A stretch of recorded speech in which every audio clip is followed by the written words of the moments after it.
Coco Chanel. Fashion is not just about dresses.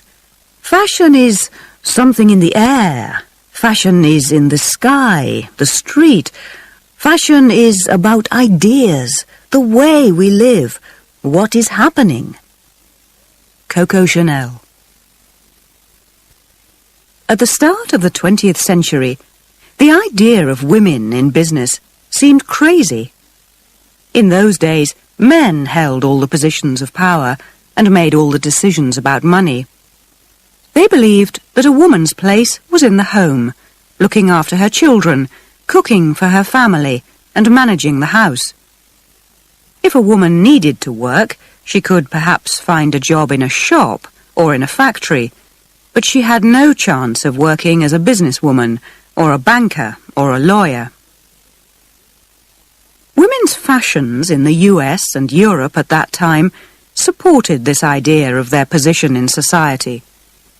Fashionable women wore long dresses that almost touched the ground.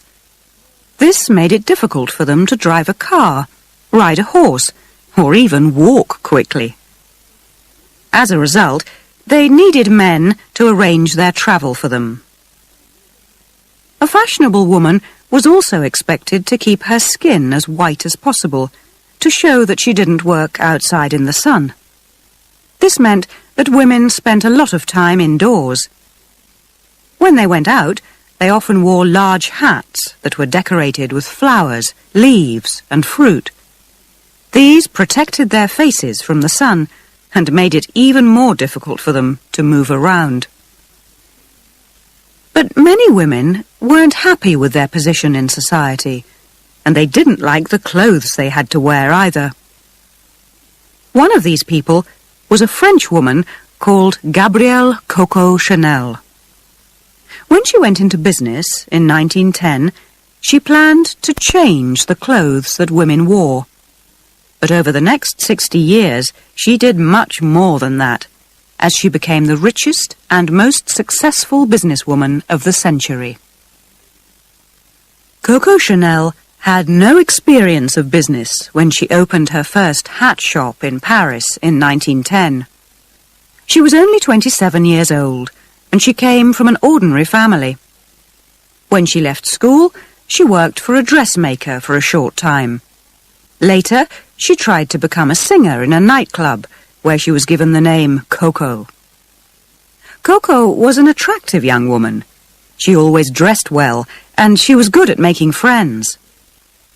Although she didn't have any money, she mixed with fashionable, successful people, and her boyfriends were often rich young army officers. One of these was a handsome young Englishman with a big black moustache called Boy Capel. When Coco asked him to lend her some money so she could open a shop, he was surprised. He had never heard of a woman in business before, but he liked the idea. "A woman in business?"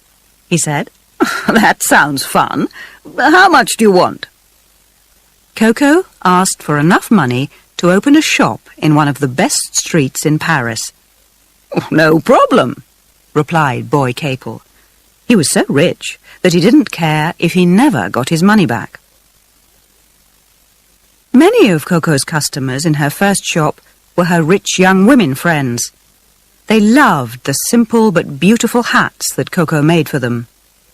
At parties, they laughed at other women who still wore hats that were covered in fruit and flowers. Soon they were asking Coco for clothes that were designed in the same simple way. Coco hated the long dresses that fashionable women wore, and so she was happy to make dresses and skirts that were much shorter and reached just below the knee. She also persuaded her customers to wear loose jackets and blouses that allowed them to breathe more easily. Again, the rich, fashionable young women of Paris loved Coco's new ideas, and her shop started to do well. In 1913, Coco asked Boy Capel for more money because she wanted to open a second shop, this time in the French seaside town of Deauville. In summer, the streets of Deauville were full of fashionable people from all over Europe, Russian princesses mixed with English ladies and the daughters of German businessmen, and they were all looking for clothes in the latest style. After her success in Paris, Coco was sure she could offer all of them something special. She was right. The young women in Deauville loved her simple hats, loose jackets, and skirts and dresses that reached just below the knee. Coco made plenty of money in her first year in Deauville, and in her second summer she expected to do even better. But then, for everyone in Europe, everything went wrong. In June 1914, in Sarajevo, Bosnia, a young student called Gavrilo Princip shot and killed Archduke Franz Ferdinand, an important person in the Austrian royal family. 2 months later, almost all the nations of Europe were fighting one of the worst wars in history. In August of that year, the German army marched through Belgium and into the north of France. The French army was not prepared for this, and soldiers rushed to defend their country. The British army quickly came to help, but the situation looked very dangerous. Many rich French families rushed from the north of France to the expensive hotels of Deauville to get away from the fighting. Some people were frightened, but most were in a good mood. "Don't worry," they told each other. "The war will be finished by Christmas." But after a few weeks, it was clear that they were wrong. More and more men left Deauville to go and fight in the French army. Soon the expensive hotels were changed into hospitals, full of soldiers who had been hurt in the fighting. The rich French women of Deauville saw that it was their duty to help the French army, and many of them took jobs as nurses in the hospitals or did other kinds of war work. But after a few days, they realized that it was impossible to work in their long dresses. They looked around for different things to wear. "Where can we find clothes that are stylish, but will also allow us to work?" they asked each other. They found the answer in Coco Chanel's new shop. Her simple hats, loose jackets, and straight skirts were just what these women needed. They were stylish, but they also allowed women to move around quickly. Coco was soon selling clothes as fast as she could make them. A year later, in the summer of 1915, Coco had worked so hard for so long that she was ready for a holiday. So Boy Capel took a break from his job with the British Army, and together they went to Biarritz in the south of France. The mood in this seaside town was very different to the mood in Deauville. In Deauville, everyone spent all their time worrying about the war. In Biarritz, people just wanted to have a good time and to forget about it. The town was full of young army officers who were spending a few days away from the fighting with their wives and girlfriends. There was dancing in the big hotels every night. The shops and restaurants were always busy. But the war meant that it was hard for women in Biarritz to find the sort of fashionable clothes that they wanted. Coco immediately saw a business opportunity. She realized that women in Biarritz wanted a different style of clothes from women in Deauville. These women wanted to go out and have fun. They wanted to look good, and they didn't really care how much they paid for their clothes. "Don't you see?" she said to Boy. "This could be a new direction for the business. In Biarritz, I can sell clothes that are modern and simple, but that also allow women to feel beautiful and to enjoy themselves." Boy Capel put his fingers to his big black moustache and thought for a moment. "And," added Coco, "I think women will also pay a very good price for these clothes if we can sell them in the right way." "What do you mean?" asked Boy. "Well," said Coco, "these clothes need to have a new look. The Chanel clothes in Biarritz will not just be clothes for rich women who work. These clothes will make women feel good when they wear them.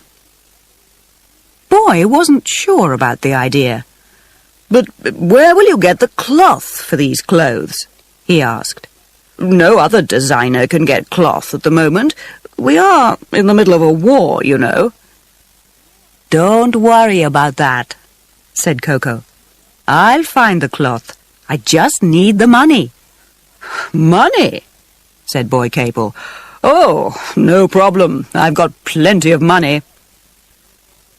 Boy Capel sounded confident, but as he lent more money to Koko, he never really expected to see it again. But Koko's idea was quite right. She found that she could still buy cloth across the border in Spain, which wasn't fighting in the war. Then she rented an expensive house in the middle of the town and hired 60 women to make her new dresses. She sold the dresses for very high prices, but women were happy to pay for them. They were so popular that people even came from Madrid to buy them. For the next 3 years, Koko travelled between her 3 businesses in Paris, Deauville and Biarritz, while the First World War continued in the north and east of France. By 1916, over 300 people were working for her. She soon made so much money that she could pay back Boy Capel all that she had borrowed. Koko had been lucky because the war had given her a chance to make her new designs popular.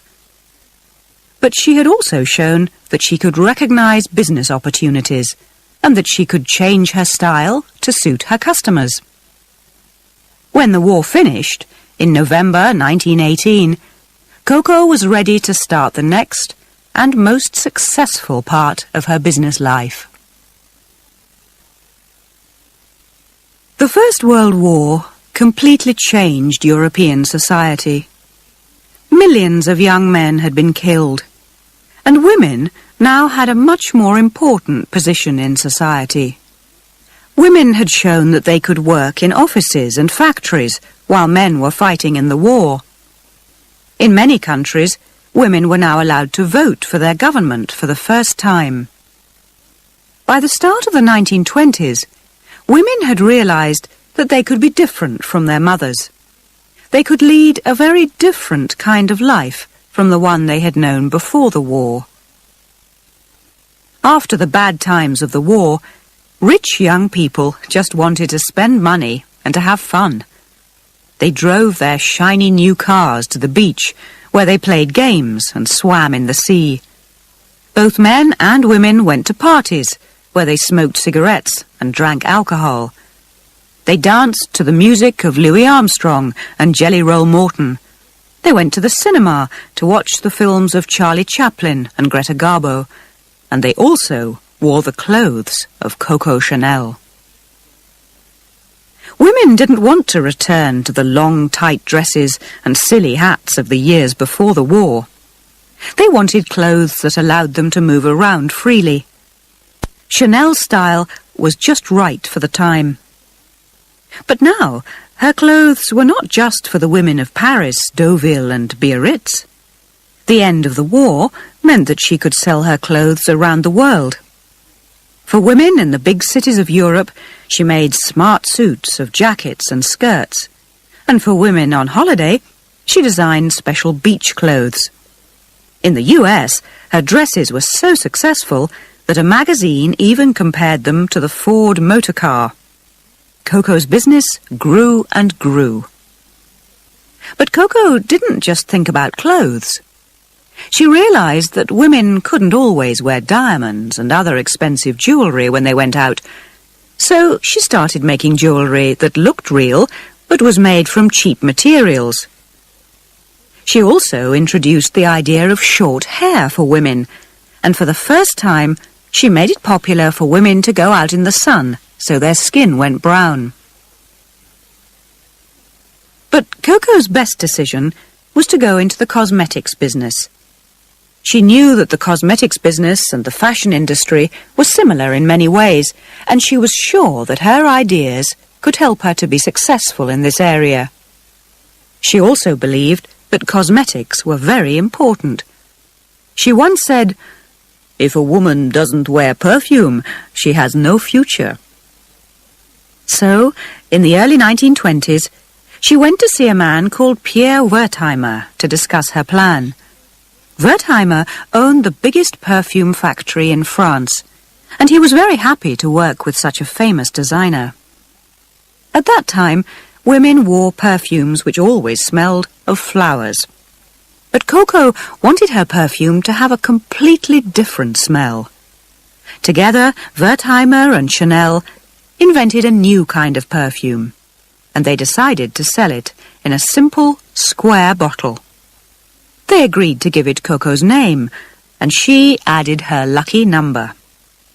The result was Chanel No. 5, the most successful perfume of the past 100 years. As Coco grew richer and more successful, she mixed with the most famous people of the time. She loved to be with artists, and she made clothes for shows at theatres in Paris, where she worked with Jean Cocteau, Pablo Picasso, and Sergei Diaghilev. These people all admired Coco's work and understood what she was trying to do. "Coco worked in fashion according to rules that seemed to have value only for painters, musicians, and writers," said Jean Cocteau. But Coco didn't just mix with artists. She often went to parties where she met important people like the future King of England, the Prince of Wales, and Britain's future war leader, Winston Churchill. And after her boyfriend of the war years, Boy Capel, was killed in a car crash, she was often seen on the arm of rich Russian and English lords. For Coco and her friends, the 1920s were the happiest 10 years of the 20th century.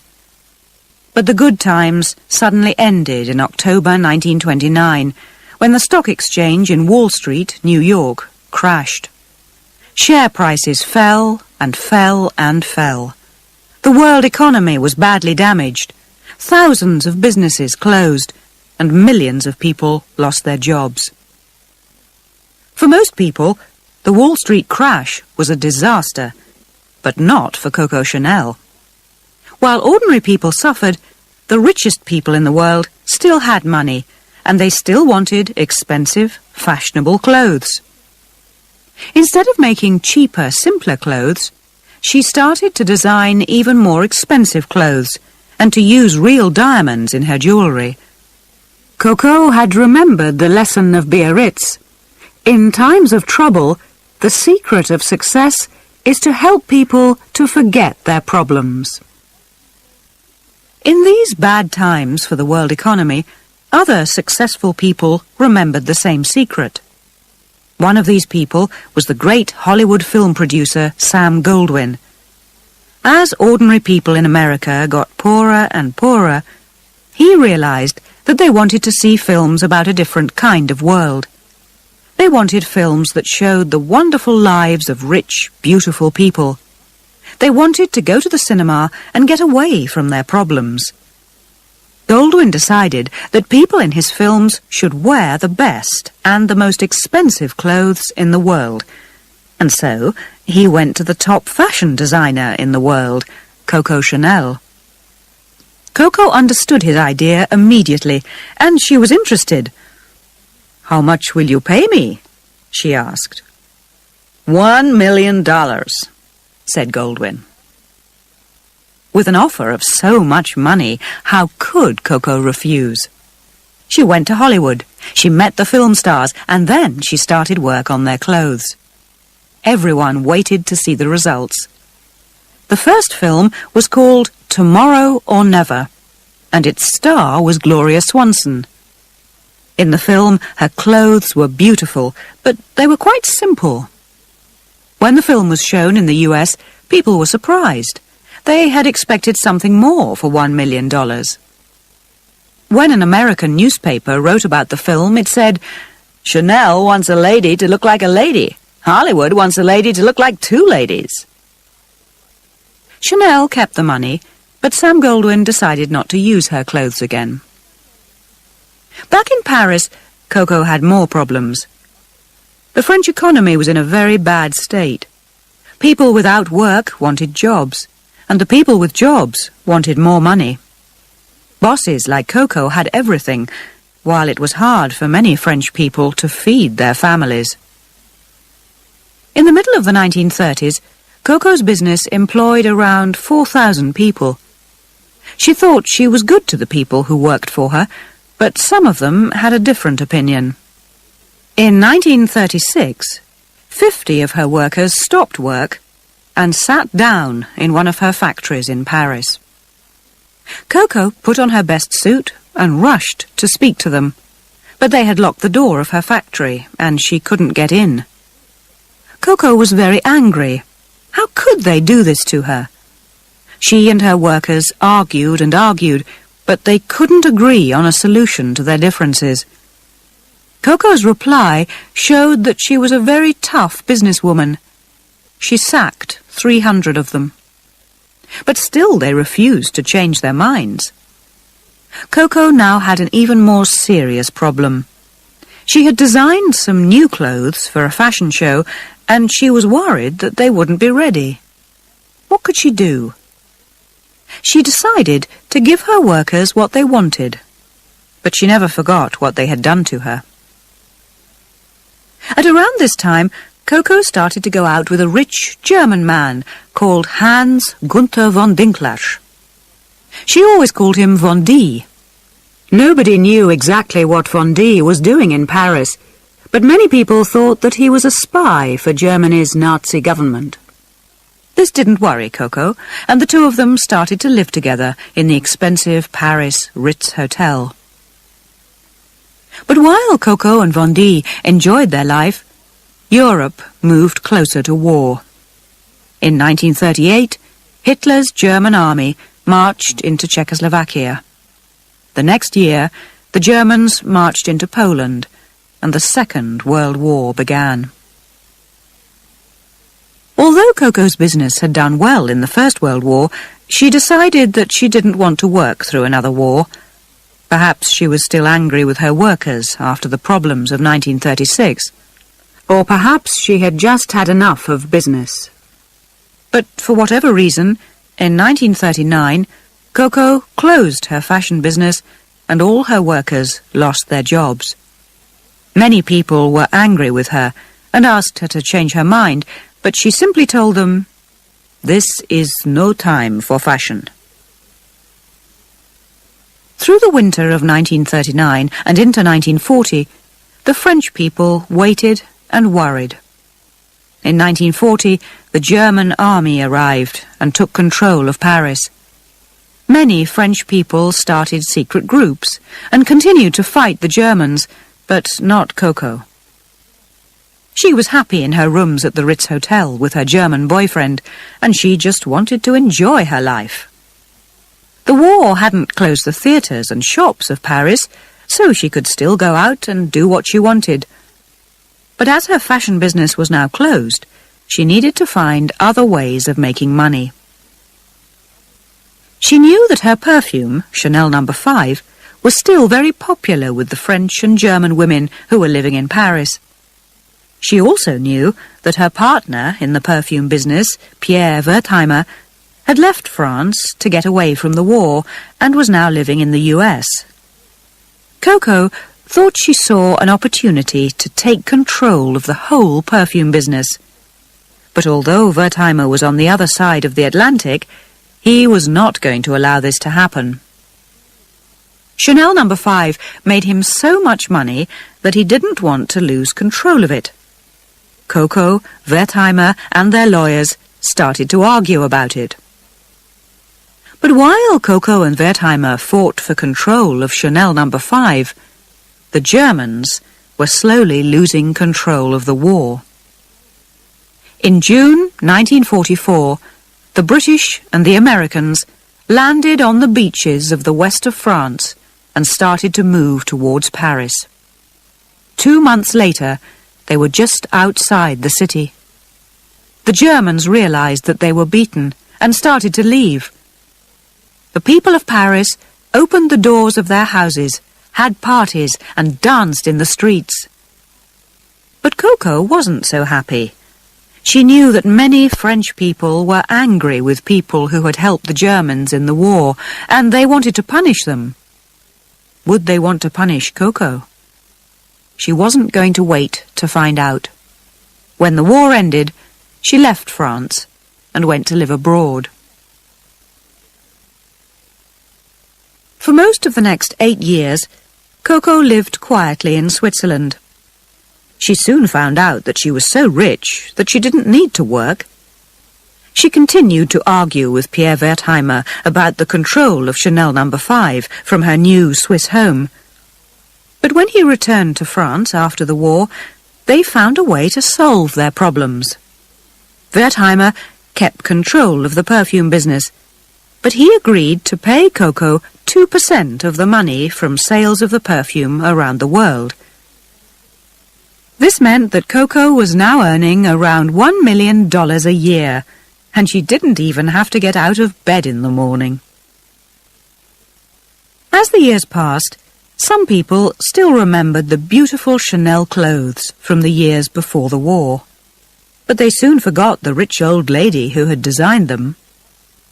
Although Coco now had everything that she wanted, she didn't really like her new life. She had loved her work, and now she missed the world of fashion. She still read fashion magazines and looked carefully at all the new designs. But Coco found that more and more often she didn't like what she saw. The new star designer in the fashion world was a Frenchman called Christian Dior. In 1947, he produced his new look.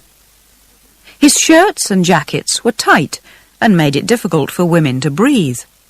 His skirts and dresses were narrow at the waist and wide at the bottom, and they reached down to women's shoes. Women loved Dior's clothes. They were very different to the boring clothes and uniforms that they had had to wear during the war years.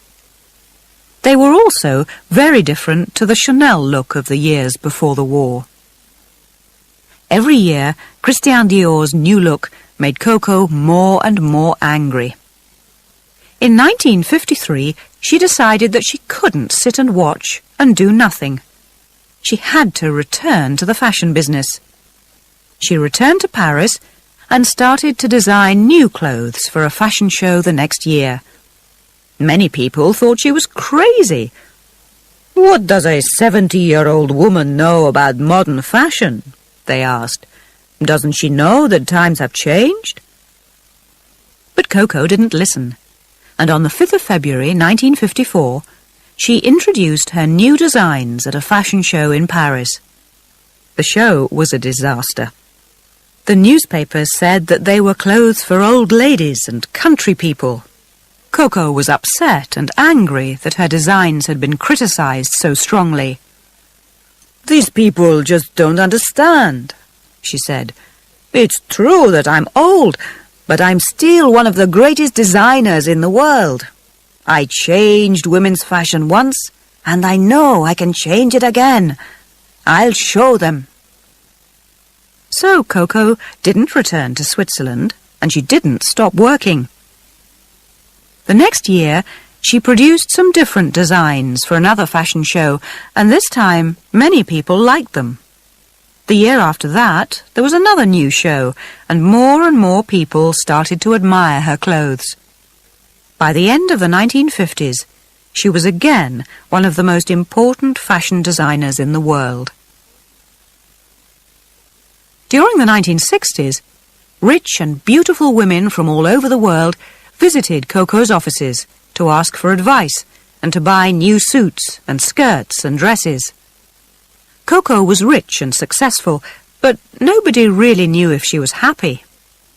For the final 17 years of her life, she lived alone in the Ritz Hotel in Paris. Every morning she walked across the road to work in the offices above one of her shops. She was often still cutting cloth and making dresses late at night. Why did she work so hard? She once said, "Work has always been a kind of drug for me." If work was her drug, It was a drug that helped her to live for a long time. She was still designing new clothes for the world's top women when she died in 1971. She was 87 years old. Today, Chanel is still one of the most important names in fashion and cosmetics. But the modern House of Chanel is very different to Coco's old company. A new boss, the German designer Karl Lagerfeld, joined the company in 1983 and introduced several new ideas. He saw that the company could use Chanel's famous name to sell many different products all over the world. Soon the company had shops in over 40 countries. The Chanel name was on hats, belts, jewellery, clothes and handbags, as well as on many different kinds of cosmetics. Chanel's products were bought by many more women than ever before. But if Coco was still alive today, she would probably be pleased with many things about the modern company. She could walk into the best shop in any big city in the world and buy her Chanel No. 5 perfume, and it would still be in the same square bottle. She could walk into a Chanel shop and still find smart suits and beautiful dresses in the simple Chanel tradition. In her work as a designer, Coco Chanel loved simple styles because she believed that a woman was always more important than the dress that she wore. "Dress badly," she once said, "and people will notice the dress. Dress well, and people will notice the woman." In her life, people noticed Coco Chanel, not just because of wonderful clothes, but also because she was the first and most successful international businesswoman of the 20th century. Hanae Mori. I entered a world, the world of fashion, where women had little place. Hanae Mori. One afternoon in 1961, a young Japanese woman called Hanae Mori arrived at the offices of the great fashion designer Coco Chanel in Paris. Hanae was nervous. She had always admired the pictures of Chanel's clothes that she had seen in fashion magazines at home in Japan.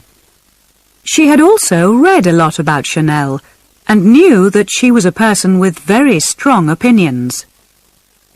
Now, Hanae was going to ask Chanel to design a suit for her. As she sat and waited for her meeting, Hanae watched the women in the office come and go. Some wore stylish Chanel suits. Others wore skirts and loose blouses with lots of beautiful jewellery. "What kind of clothes will Chanel suggest for me?" Hanae wondered. At last, Chanel's door opened, and Hanae went in to meet the great designer. Hanae was surprised when she first saw her. Chanel was much smaller than she had expected, and although she was now an old woman in her 70s, Hanae could easily imagine her as a beautiful young woman many years before. Chanel looked at Hanae carefully and then said, "You have wonderful black hair. We must dress you in orange, like the sun." Hanae thought for a moment. She didn't want to be rude to such an important woman, but she didn't agree with her at all. "I'm not sure about that," she said. "I like quiet colours." The two women discussed it for a few minutes, and then decided that Chanel would make Hanae a black suit with orange at the edges. When Hanae left Chanel's offices, she knew that she had bought a suit that was just right for her character. But she had also got something much more important from her meeting with Chanel. Hanae had realized that she wanted to be a designer like Coco Chanel. Before she met Chanel, she had always thought that designer fashion was a man's world. Now she knew that if Coco Chanel could succeed, then she could too. Hanae went back to Tokyo and 2 years later started her own design company. Within 30 years, it had grown into a $5 billion business. When Hanae met Coco Chanel in 1961, she already had a lot of experience of the clothes business, although she had never worked in designer fashion before.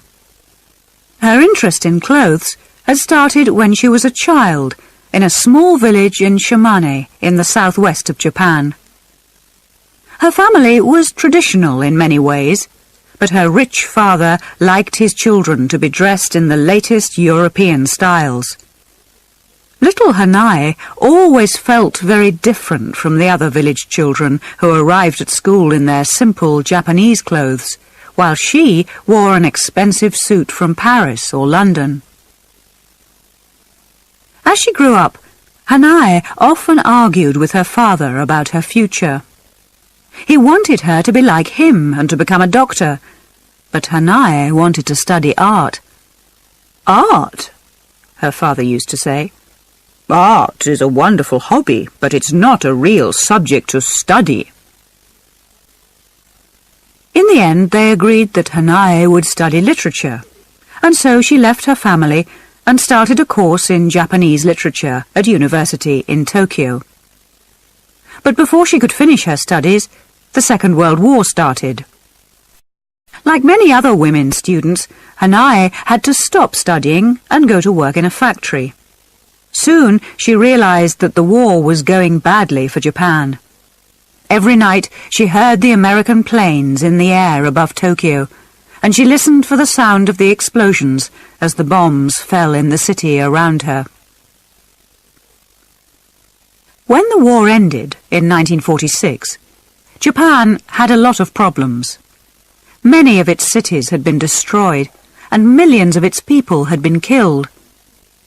But Hanae wanted to return to normal as quickly as possible. So she went back to university and finished her studies in 1947.